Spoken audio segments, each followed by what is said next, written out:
The Muggle Death Eater and His Daughter by Great 78. Chapter 12. Jubilation and Jar. Late winter and early spring, 1995. Things got worse between Draco and Hermione before they got better. After the Yule Ball, neither of them were happy, but neither of them could tell the other. It was over, they said to themselves, in that fatalistic way that 15-year-olds think. Hermione tried to like Victor, she really did. She let him kiss her, even if her heart wasn't in it. When he tried to go further, she pushed him away firmly, saying that she wasn't sure she liked him that way.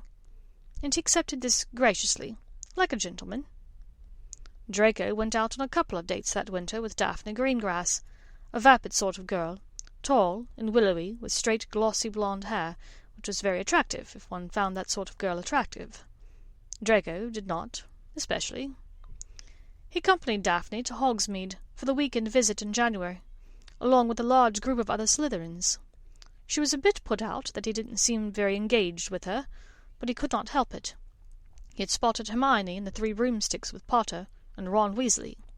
He spent most of his time sitting in the midst of his group, wondering which of them she'd come with. Just before Hermione left the pub, she had a verbal altercation with Rita Skeeter, shit-stirrer extraordinaire. Draco was quite familiar with Skeeter and her work.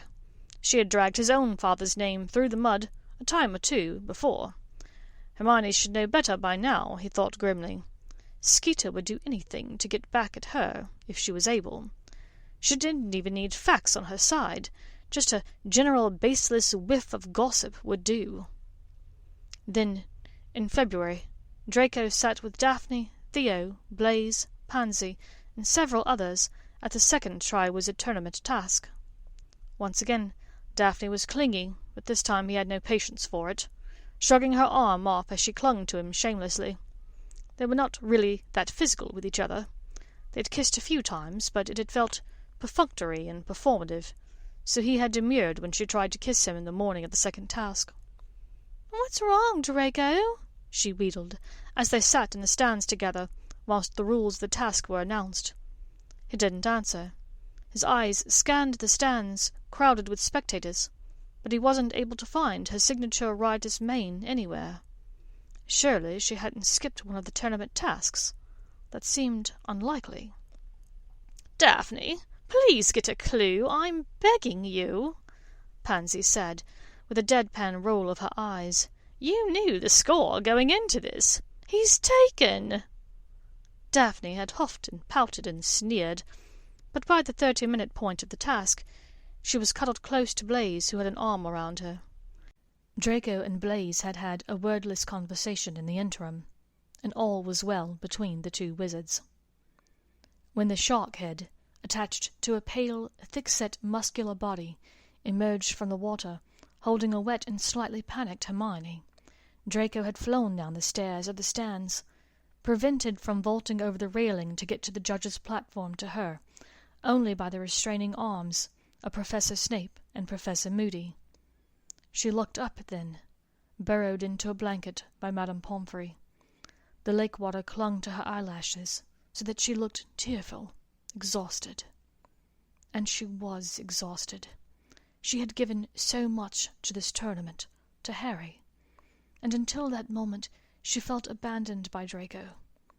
But seeing him there, worry etched upon his face, lunging forward to get to her, to make very sure that she was safe, it restored her. She smiled up at him, held his silver gaze with her copper one, even as Victor tried to get her attention, even as he reached up to pluck a water beetle from her hair.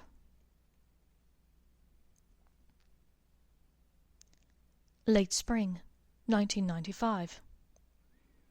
It had been Professor Moody who had submitted Potter's name for the Triwizard Tournament. He'd used a crude bit of subterfuge, simply submitting Potter's name under a fourth school, making him the only entrant.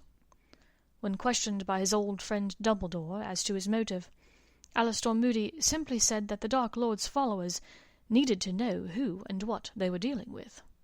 If an untrained 14-year-old, who had famously beaten the Dark Lord as a baby, could compete in and win the Triwizard Tournament, the Death Eaters would think twice about regrouping and returning to their old ways. To that end, Moody had done everything he could to ensure that Potter won the tournament. He pointed Potter in the direction of the dragons in the first task. He convinced Lucius's old elf Dobby to tell Potter about Gillyweed for the second task. It had not been enough, however. In the third task, Potter had gotten hopelessly turned around inside the maze. He was fighting off a blast-ended Scroot, and losing, when the maze dissolved, because the winner had been declared. The four of them stood there, Victor talking to the Sphinx, Fleur battling a boggart, Harry ducking behind his shield charm against the blast end of the Scroot in question, and Cedric Diggory holding up the Triwizard Tournament Cup in victory. It was a boisterous celebration on the Quidditch pitch, as the crowds rushed from the stands to greet the contestants. On the very top corner of the risers, Draco sat with his arm around his witch, snuggling her close against the late evening chill. "Do you want to go down and congratulate them for finishing?" he asked softly. "No. I'm fine where I am, thanks. I'll talk to Harry later, I'm sure." He smiled then, and lowered his lips to hers in a firm kiss, holding her tight against him. He felt her arm wrap around his shoulders, her hand tug on the platinum hair at the nape of his neck.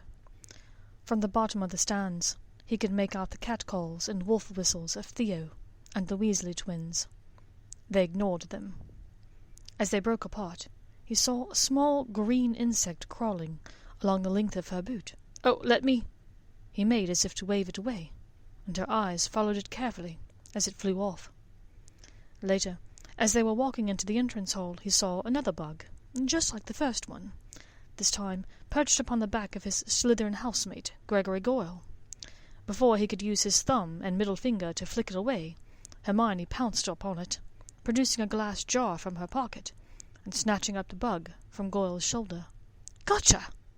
"What the hell?"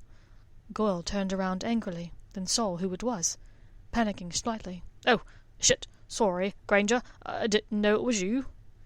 She smiled. "It's all right, Greg." Then the smile slowly slid from her face, and her brows knitted together.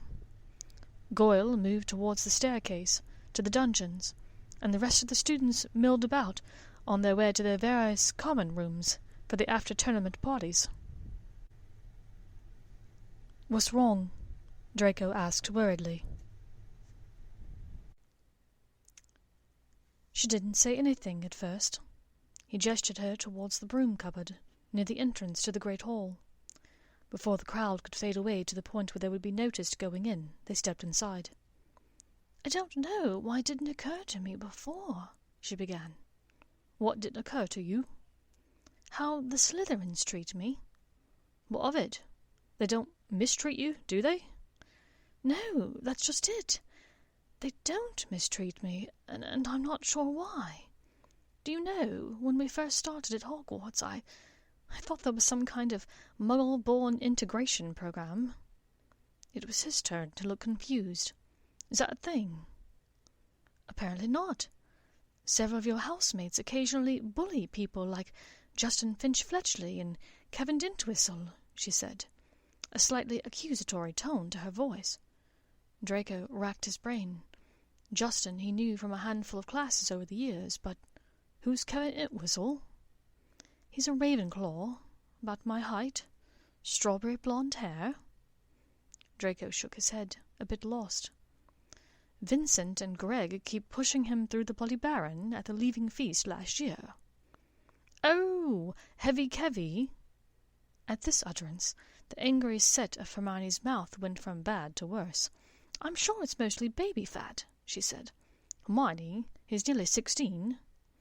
"Still, Slytherins tease both of them mercilessly." Draco thought for a minute. "Maybe it's because you're a girl.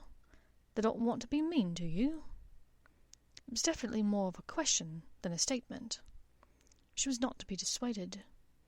If being a girl was all it took to avoid the bullying of every other Slytherin, then how do you explain Sophie Roper? Now, he really was drawing a blank. He tried to turn the name over in his mind, but nothing was there. He sighed. I give up. Who's Sophie Roper? She was a Hufflepuff, a Muggle-born. She moved to the United States at Christmas last year. Hermione's eyes flashed up at him. I think she got tired of the teasing from your house. Oh, was all he said, properly chastised. Oh, she said. Well, I don't exactly know, Hermione. I guess because you're my friend, they don't tease you. She studied him for a long moment. But why are we friends? What? I mean, I know why we're friends now, but why were we friends when we were 11? I've read some of the pure-blood rhetoric, you know. I've heard the stories. I found old articles in the Prophet. I know your father used to follow you-know-who. He took a deep breath and started again. My father was under the Imperious curse. You, of all people, know those articles don't always print the whole truth. She looked slightly mollified. That is true, she said, glancing down at her hands, where she clutched the glass jar. But why were we friends? Why did your father speak to me and Dad in Flourish and Blotts that day? I don't know, Draco said, pulling her close to him to avoid having to look her in the eye, where she might see that he wasn't telling the truth. But I'm glad he did. He wrapped his arms around her, holding his breath until she finally did the same, snaking her arms around him. So, are you going to tell me about what's with this jar, or am I going to have to figure it out myself?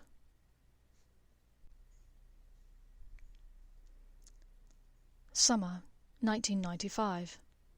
His son had been away at school for nearly a year. It took Lucius's breath away now to see how much Draco had grown. 15 now, and the height of a full-grown man, the lean muscles of his arms and torso powerful beneath his skin. His boy cut a lithe, striking figure, as he swam laps in the garden pool, along with his friends Theo and Blaise. One night, a day or so later when his friends had departed, Lucius invited Draco for a fire whiskey in his study. After they had covered the requisite subjects of classes and grades and Quidditch, talk turned to witches, to Hermione. "And how is your friendship with Miss Granger? You seemed rather close at the World Cup last year." "It was an interesting year. We had our ups and downs, but we're good now." "I'm glad to hear that. Whilst we're on the subject of witches, as you know, ordinarily when you reach the age of 16, your mother and I would begin putting out solicitations for your betrothal. It is important that we make the most advantageous match, particularly now," Lucius said, scratching idly at his left forearm. Draco lowered his eyes and set his jaw. He knew that this discussion was coming, but it made it no easier. "In light of all that, I'm starting to believe that Miss Granger may be a good match for you," Lucius said cautiously. Draco raised his eyebrows in surprise. After a moment, he answered, "I've got to say, I'm a bit surprised to hear you say that." "Because she is Muggle-born." Draco answered, as he sipped his drink. Lucius walked around the desk slowly, coming to sit on the front of it. "The more I have considered it, the more I believe she may be pure-blood, after all." Now Draco's brows were nearly touching his hairline. He cleared his throat to avoid coughing and set the drink on the desk. How did you come to that conclusion? We've met her parents. We've eaten dinner at her Muggle house." "She was adopted, Draco. I I have reason to believe that her mother and father were pure-blood wizarding folk." Draco considered it for a moment in confusion. It seems unusual for a witch or wizard to give up their child, particularly a pure-blood one. "It is unusual, yes, but I believe this might be the case for Miss Granger." "Well, I'm not sure what to say. That's great news." Draco took another sip of fire whiskey and smiled to himself. "You know, in a similar vein, I've started to think that the Sorting Hat put her in the wrong house. Sometimes I think Hermione ought to have been in Slytherin." His son smirked at him as though letting him in on a private joke. "How so?" "You know that reporter, Rita Skeeter? The one always inventing new and elaborate stories about her subject matter." "Ah, yes. I have been featured in some of her creative writing projects over the years." Lucius ignored the fact that, at least in his case, the writing had been mostly truthful. "Well, somehow Hermione noticed this unusual bug that kept showing up, you see, and the night of the tournament she had a glass jar and—"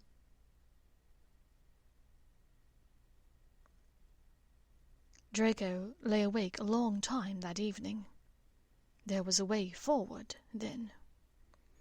Over the last few months he had assumed that, eventually, his mother and father would expect him to break it off with Hermione within another year or two. In pure-blood society, courtships typically begin around age 16. He might be able to keep a girlfriend for another year or so after beginning a courtship, particularly if his intended witch went to a different school. But he would be expected to marry by the age of 20, and would be expected to remain monogamous, at least until a proper heir was produced. As Draco got older, he found that he did not want that. It seemed romantic, fantastical, but he wished to marry for love. His parents were one of the few pure-blood marriages that he knew to be amicable and loving. Narcissa and Lucius had dated at Hogwarts, and they'd gotten along well, so when their parents sought out a marriage contract, neither of them argued against it. Over the years, Draco knew that his parents had grown to love each other deeply, in spite of their occasional differences. But their marriage was the exception by pure-blood wizarding standards, not the rule. And now, the same was expected of Draco, he was sure. And Draco had very little experience in fighting expectations. But this information, could it be true? And did it matter if it was or wasn't true? He could have it, all of it, everything, choice, love. A girlfriend selected by him because of who she was, not because of what kind of blood ran in her veins. Draco could have her. It made him giddy to think about.